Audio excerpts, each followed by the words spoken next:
If you've been wondering where I went, I've been very addicted to Pokemon lately. For the first time ever, I completed the Pokédex in Pokemon Sword and Shield, two games that are universally praised by the Pokemon fanbase worldwide. But that's not the only Pokemon game that released recently. Pokémon Mystery Dungeon Rescue Team DX came out earlier this year and featured a striking and unique art style with bold outlines and a technique called hatching on the shadows.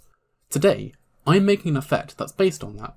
Instead of just using hatching on the shadows, I'm going to apply it to the whole model to make it look like it's being sketched in real time using a 2-frame animation. Let's dive right in. You'll need to be using URP and ShaderGraph for this tutorial. Both can be downloaded in the package manager. The first thing we'll do is to make the outlines. Start by creating a new graph by right-clicking the project view and selecting Create, Shader, Unlit Graph, and name it Outlines. There are several ways to make outlines in ShaderGraph, such as Sobel outlines, but many of those require image effects. Instead, we're going to use the age-old trick of rendering the back faces of the mesh and extruding each position along its normal vector. Start by setting the colour to black, then use the cog drop-down menu and enable two-sided rendering. It's a bit counterintuitive, but there's no option to pick whether you want to render front or back faces, so the approach we take is to enable both, then set the alpha of the front faces to 0.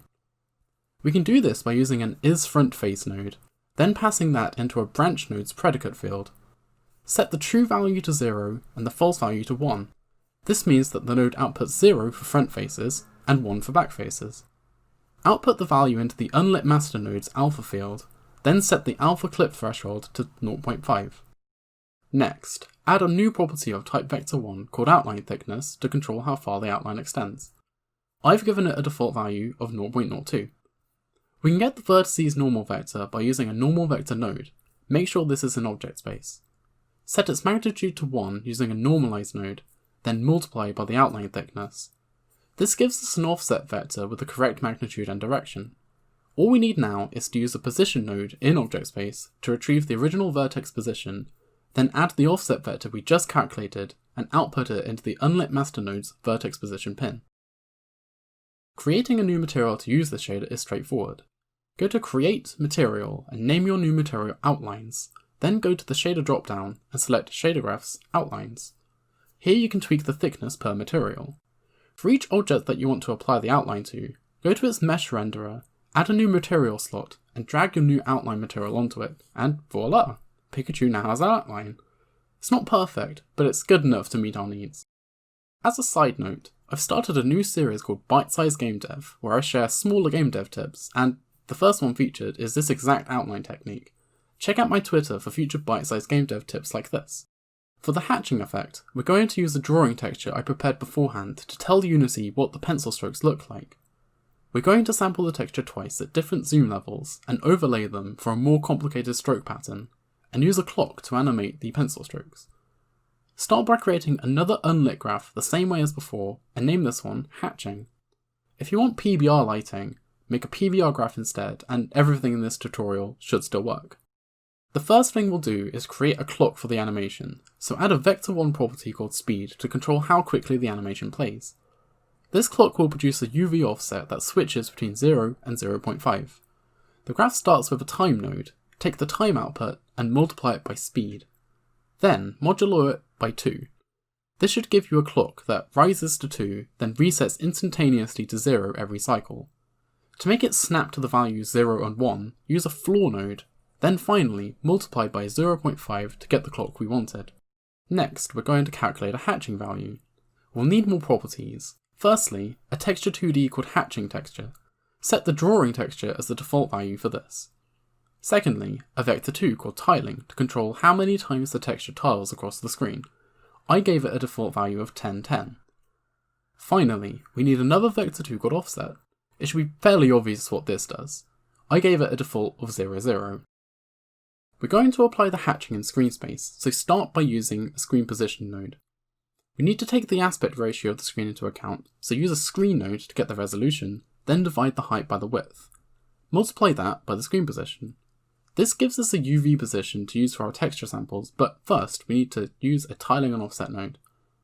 Apply the tiling property by connecting it to the tiling pin, then apply the offset property and the animation offset by adding them together and feeding them into the offset pin.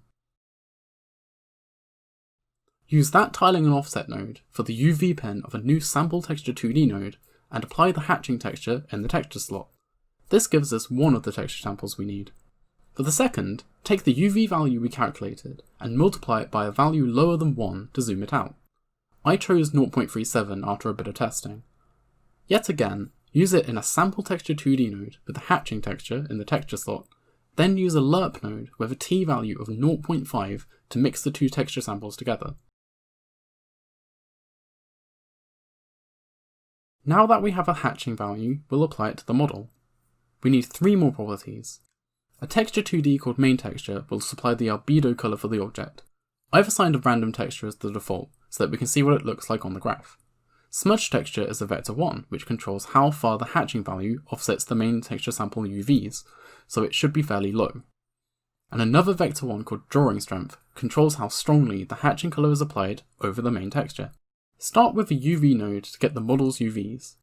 We're going to add an offset to this based on the smudge strength, so take the hatching value from the previous group of nodes and subtract 0.5 to modify its range from between 0 and 1 to between -0.5 and 0.5.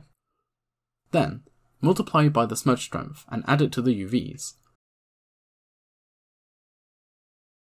Create a new sample texture 2D node and use those offset UVs and the main texture property to get a smudged main texture sample. Finally, we'll apply the hatching texture over this sample so it looks like the object's being sketched. Take the hatching value, the one between -0.5 and 0.5 that we just calculated, and multiply the texture sample by it. Lerp between the pure texture sample and this multiplied texture sample using drawing strength as the T value, then output that lerp node directly into the unlit master's colour pin. The shader graph is now complete. Don't forget to hit the Save Asset button in the top left corner, then we can return to the scene view to see what our new shader looks like. Once you've applied the shader to a material and attached it to your object, you should see the hatching effect straight away. You may need to play around with the values on the material a little bit. For example, the smudge strength was a bit low for me, and so was the tiling, so play around until you get an effect you want. This tutorial, like all my others, wouldn't exist without the generosity of my Patreon supporters. The top subscribers are on screen right now.